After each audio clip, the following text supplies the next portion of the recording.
Maamar. So this is Achron Shal Pesach, Tzeischo. If you have it, you have the text, yeah? Yeah, it's the second Maamar. So the pasuk says, "Can be the second one. Can be Tzeischo Me'eretz Mitzrayim, Aden and Iflois, like the days you went out of Egypt. I will show you wonders." That Pirush HaPoshet, or the simple meaning of the pasuk is, the simple meaning is that the same miracles that were by Yetzias Mitzrayim.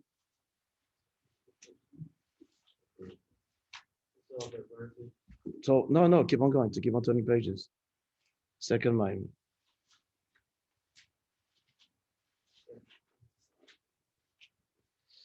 So the simple meaning is so the same miracles that were by Yetzias Mitzrayim will be in the future. That's the simple meaning of the pasuk. Given should be in Anisim Yetzias Mitzrayim. Yesh Kal Madrigas Chalukos. Now, since the Nisim by Yetzias Mitzrayim were many levels of miracles, Adlan as the Kriyas Yamsov, up to and including the miracle of the crossing of the Red Sea. The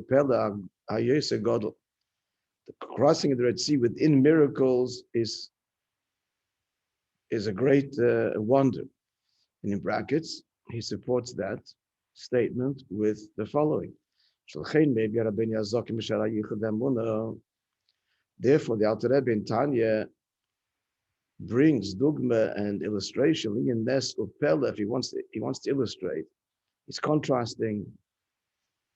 He's talking about creation being an ongoing force that creates yesh ma'ayin, and he contrasts it with even greater miracle than. And what's the example? Ma'ayin the kriyas yamsuf dafke. He chooses of all the miracles kriyas yamsuf, which obviously means he wants to cite even the greatest miracle, that kriyas yamsuf is that. Likewise, you find in the words of Chazal, when Chazal want to bring out something that's wondrous, like, for example, Shidduchim, other things, or Koshik, Kriyas Yamsuf is as difficult as Kriyas Yamsuf. So all to say that the simple meaning of the pasuk is that it's going to be the same. So since the future will be like the days that took you out of Mitzrayim, so that will also be in the future, in fact. And that's the nevuah of Hashem will dry out the tongue of the Egyptian sea, and wave his hand over the river and strike into 7 streams, and the Yidden will cross it wearing shoes. That's what the prophecy says. So that is mirroring what happened by Kriyas Yamsuf, by Yetzias Mitzrayim, and that's what our opening pasuk stated. However, but in Medrash, in Parshas B'Shalach, it says,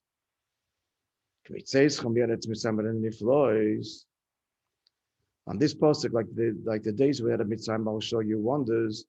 I will show you them which I didn't show to the forefathers. The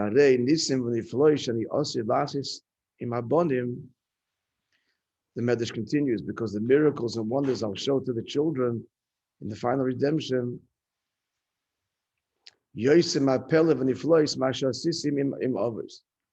will be even greater than the wonders I did with the forefathers. And so it says in Tilim,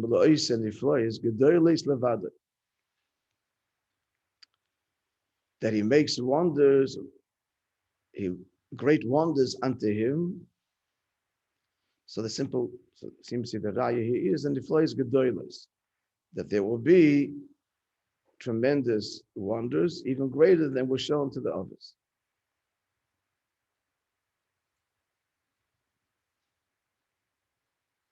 So this seems to imply that not an equation, but even greater.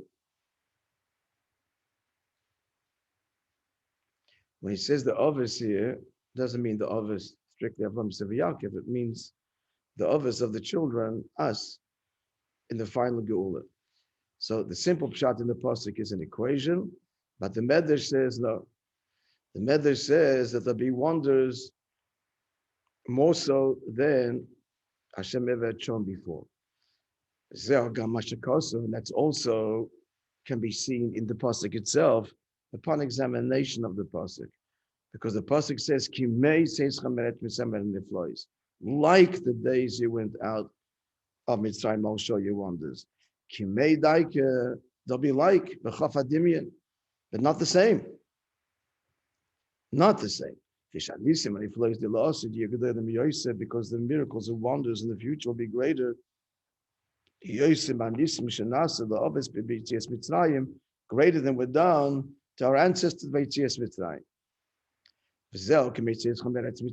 And this is the meaning of, like the days I took you out of Egypt, the miracles there are just analogous to, but not equal, compared to the wonders that will be in the future. Then will be the kind of wonders about which the pasuk says the Medrash is analyzing, is explaining the Medrash, about which the pasuk says, great wonders levadoi unto him. So the conclusion is that even though the simple pshat is an equation, but the Medrash says no. The Medrash says that Lasid Love will be much greater than Yetzias Mitzrayim, which therefore leads to this question. So we're left with two contrary explanations. The simple meaning, and the pasuk never leaves its simple meaning. So the simple meaning is the simple rendering of the simple translation is like was then, will be in the future. But the Yalkut makes it clear that there'll be much greater. So therefore, we are left with how do we reconcile both? How can they both simultaneously be equal and greater? That's the first basic question. Now we also have to understand, according to the second Pirush, why altogether compare to Eretz Mitzrayim, to going out of Mitzrayim. You have it. Since the lost love, the miracles will be much greater. Why even bring a comparison to Yetzias Mitzrayim? Just say outright there'll be great wonders, or even say unparalleled wonders. That would make the point. Just say there'll be niflois, and niflois. We don't find actually the word niflois mentioned by Yetzias Mitzrayim. So the word niflois would be enough. If you say they're going to be wonders compared to what? To everything that was experienced till now. Why?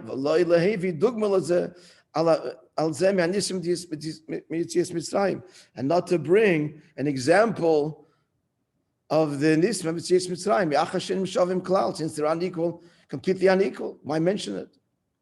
So, conclusion, the two questions. Question one is that the contradiction between the Medrash and the simple translation of the pasuk. How do you reconcile the two? Secondly, according to the Medrash, since Lasid Lava is going to be unparalleled wonders, why at all make a comparison to Yetzias Mitzrayim? Just say there'll be wonders. Drop complete reference to Yetzias Mitzrayim. So these are the two questions. So now starts the Maimon. So first you have to understand chapter 2. The general inyan of Kriyas Yamsuf, the crossing of the Red Sea. So it says in Medrash, Kriyas Yamsuf shel Yaakov. That Kriyas Yamsuf came in the merit of who? Of Yaakov. Shenamar. About him, it is written, he said, with my stick, I passed the Yarden. That's all he had was his stick. He left all of his possessions, or give it to Esav. And in fact, he miraculously crossed the Yarden with the stick. But the diak is not so much the miracle, but the fact that he crossed the Yarden. End of Medrash. So the Medrash is saying that the schus the merit of Kriyas Yamsuf was in Yaakov's merit, who had crossed the Yarden, we crossed the Yamsuf.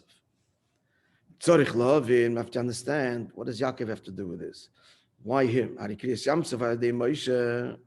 Kriyas Yamsuf happened through Moishe Rabbeinu. Moishe Kosev, as the Eibishter said to him, the Tzeischo, stretch out your hand over the sea. Moishe Kosev, like it says in Das Yoshir, Bekei Ayom, he split the sea, Lifnei Moishe, before Moishe. We also understand the same thing that happens in the schus of Moshe from the Medrash. It says, being in a shakle v'tari the sari shel yam in Moshe, there was a whole debate between the prince, the malach, the source of the yam, the Maila with Moshe. Mi godel mi, who's greater than who? In other words, the Medrash says over there that the yam said to Moshe, well, you're going to split me, I'm greater than you. I was created on the third day, and man was created on the sixth day. Therefore, I precede you. So Moshe turns to the Eibishter, and the Eibishter stretches out his hand, and it's a whole silences the sea, and the Kriyas Yamsuf happens. So we see from this Medrash too. Shemekol Zemmuv and Kriyas Yamsuf alei Moshe. The Kriyas Yamsuf happens through Moshe Rabbeinu. In other words, he overcame the protest of the Yam. For loyal, the Yaakov and not through Yaakov. So why Yaakov? Second, that's the third question. With respect to the staff of Moshe Shal Yodin Nikva Yom, through which the sea was split, Yesh Gamken Biz Deyes. There are two opinions. What was this staff? Deya Achas, one Deya mentioned in Medrash, Shamata Shahoya Biyad Yaakov Avinu. So this is a staff that's passed down. It starts with Yaakov, which we just quoted. Shnema ki b'makti avarti, with my staff alone, I crossed the river. Hu amata shoy b'yad Yehuda.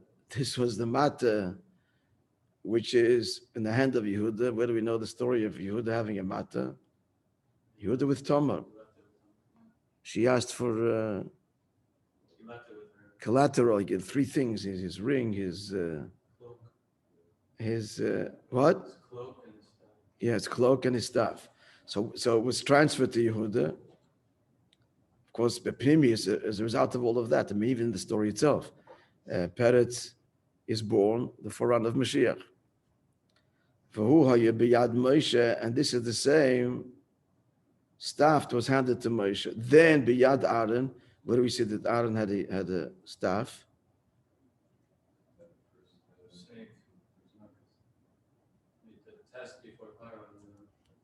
No, it probably means no. It's coming from Moishe. So Moishe. Aaron's staff with the shkedim.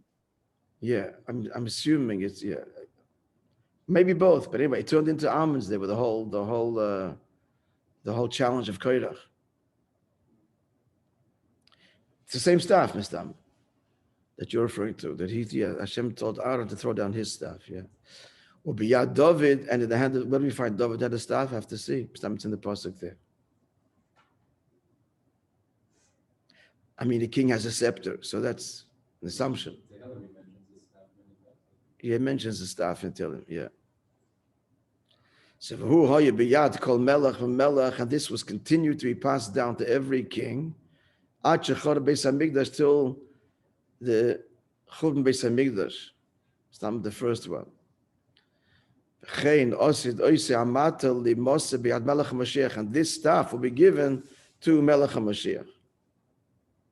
So this is all in Medrash.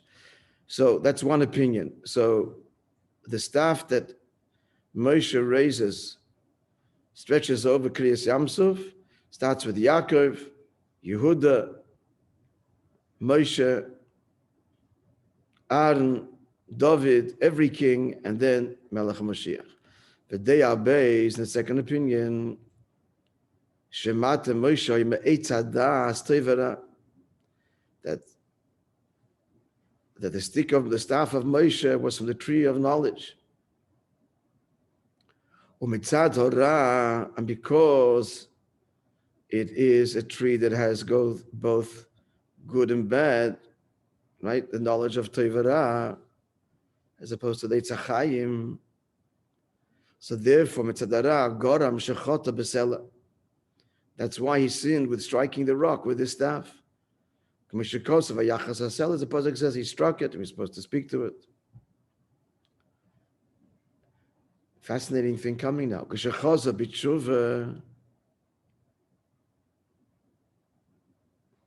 from Medrash, from the Zohar. When Moishe Rabbeinu did tshuva, he was given another staff, and that was from the tree of life in Gan Eden. End of source. So the conclusion is, we see that there are different levels and different kinds of staffs, of rods. Makal de Yaakov, the one of Yaakov, Mata de Moshe, the one of Moshe. L'maylim is the one of Moshe means the Zohar, not passed down from anybody, but it starts with him. He has from the Eitzachayim. And then L'maylim is a Mata de Mashiach, and ultimately the Mata of Mashiach. Yeah. Okay, so he's not talking about different staffs, but just different levels. So the first day answers the question, how it could be in the schools of Yaakov, right? Because it's the same. But according to the second day, we still have the question. But, yeah, no, we already said at the beginning, that was another medrash that says, it was b'schus of Yaakov ki b'makli avarti. But our question is why? What does it have to do with Kriyas Yamsuf? The question is, Moishe is the one that split Kriyas Yamsuf. We haven't got an answer at all.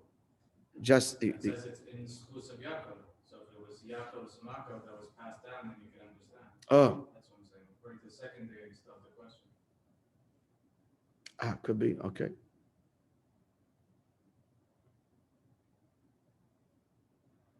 All right, could be. We'll see.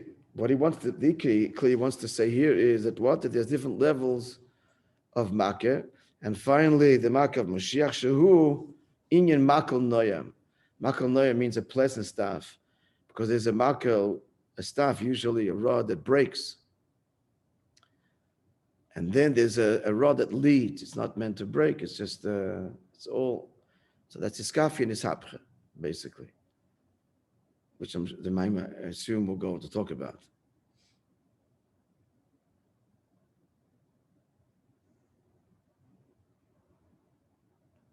Yeah, so let's continue. So Bira in the Shekris Yamsuf, Hay Beschose Shel Yaakov. So to understand then. So it could be, that's why he brings this medrash.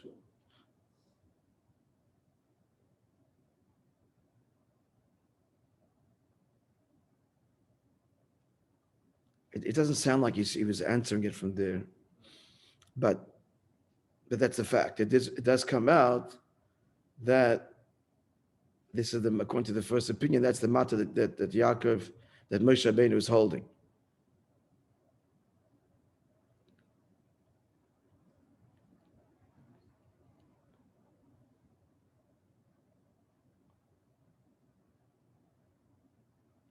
So we see, bottom line is, we see him really in both places. It's really in both midrashim. We see that it's connected to Yaakov. The first medrash simply b'makli avarti. The second one, it comes from Yaakov. So we have to understand that still. Why is it? That's the mitzias. True. The stick that he uses comes from Yaakov, but why is it the inyan of Yaakov dafka? So Abirang in the Shekris Hamsefei b'schus shel Yaakov. So to understand this inyan that the crossing of the sea is b'schus of Yaakov. The inyan Kriyas Yamsuf, for what's Kriyas Yamsuf? Chibur Yom Vayabasha. Kriyas Yamsuf is the fusion of the sea and the dry land. The sea becomes dry land.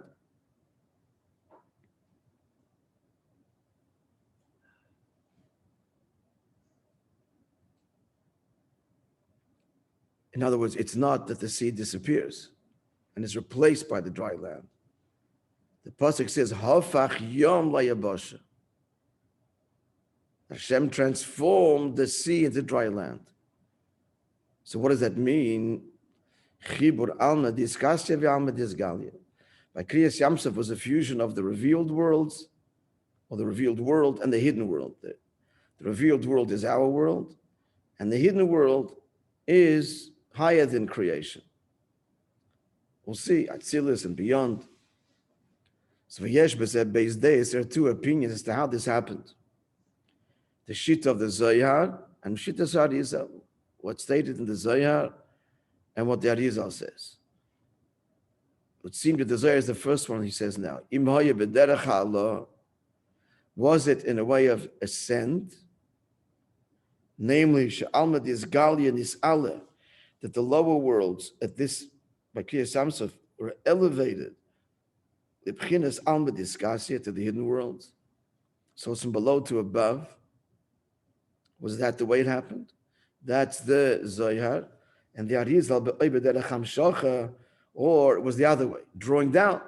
Shebchinas alma disgasia, that the higher worlds nimshach were drawn down, the B'chinas alma disgalia to the revealed world. This is addressed at length in Chassidus. We learned about this, if you recall, in previous Maimarim on Achron Shal Pesach. Aval the Beis Adeyes, either way, either way, we're talking about a fusion of two opposites. The hidden worlds and the revealed worlds are opposites.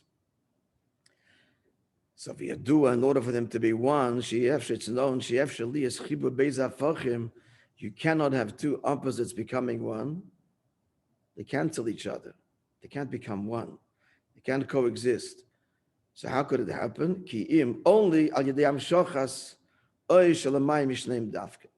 only happen when there's a revelation which is higher than both of them. So since it's higher than both of them, so therefore they can become reconcilable. The simple example is two ministers of different temperaments, and they were chosen that way. One is chesed, one is gevura, and they cannot see eye to eye on any subject. But in the presence of the king, when the king gives his opinion, so then they both make peace. That's the exact meaning of Oiseh Shalom bin Broimov. He makes peace on high. We're talking about Mount Michal and Gabriel. And since Kriyas Yamsuf was the fusion of the two opposites, the ocean and the dry land, Alma Discasiv, Alma Disgalia. And where did it happen? It didn't just happen here in this world, but it happened in all of the levels above, because it's all relative. Revealed and hidden is all relative. So since it happened on all of the levels, so you can't just have a level that's higher than the classic Alma Disgalia, Alma Disgasia, which is one step up from our world is already Alma Disgasia. And a higher level than that affected it. No, since it happened at all of Ishtalshalos, so it has to be the truly transcendent level, not just relative. It's obvious that if this happened at all of the levels above, so what happened by Kriyas Yamsuf was such a revelation, higher than hidden and revealed, not relative hidden and revealed, but higher than B'chol HaMadreges, all of the levels. So it's absolute transcendent level. And that's why it affected the fusion of the two. So by Kriyas Yamsuf was the utterly transcendent level, because again, everything is relative in Ishtalshalos. What is Iskasia in one world, relative to one world, is Galia relative to a world higher than it. So since it was all of Ishtalshalos, so the Gilui was higher than Alma Disgalma, the Alma Disgalia and Alma Disgasia on all of the levels. So right, we're clear? Yeah? And now we understand why it's Yaakov. Because what's Yaakov? In the Mishkan, the boards were held together by upper interlocking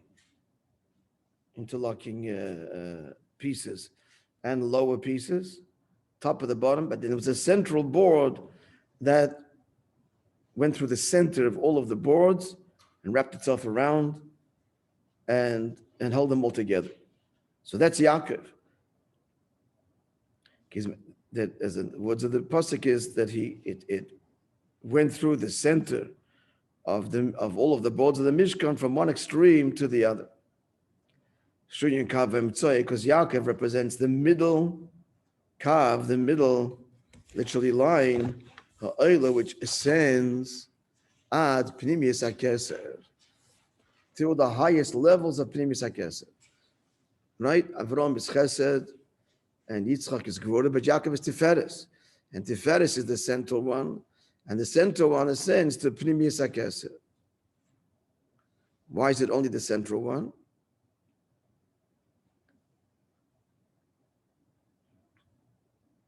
Because the fact that it's the center one means, in fact, it transcends the limits of the right or the left, the upper and the lower.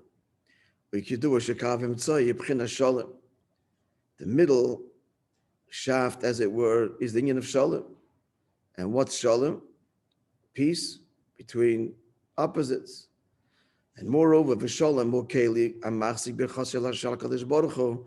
Shalom, we learned about this Sunday morning, the Hadran, that shalom is the keli, the vessel which holds the blessing of the Eibishter himself. Ad the P'chinas Pnimius HaKeser. Pnimius HaKeser, of course, means an essential level. That's the absolute, not relative transcendence, but absolute transcendence. Absolutely beyond all levels, period. Both Chesed and Gvura, both infinite and finite, both beyond Oyer and beyond Keli, because it's the essence, that's Pnimius HaKeser, and that is the level of Yaakov, which touches that, and hence Sholem comes from there, and so on. Okay, so tomorrow we're going to continue. I don't want to rush this. And he examines the physical description of the staff of Yaakov and its colors, and it all pointing to this inyan of what? Of being the center, of touching Pnimius HaKeser, of being beyond Chesed and Gvura, the fusion of Chesed and Gvura, hence the fusion which is happening here of the sea and the dry land. To be continued Be'ez Hashem tomorrow. Good Moed. Good Moed, David, good Moed.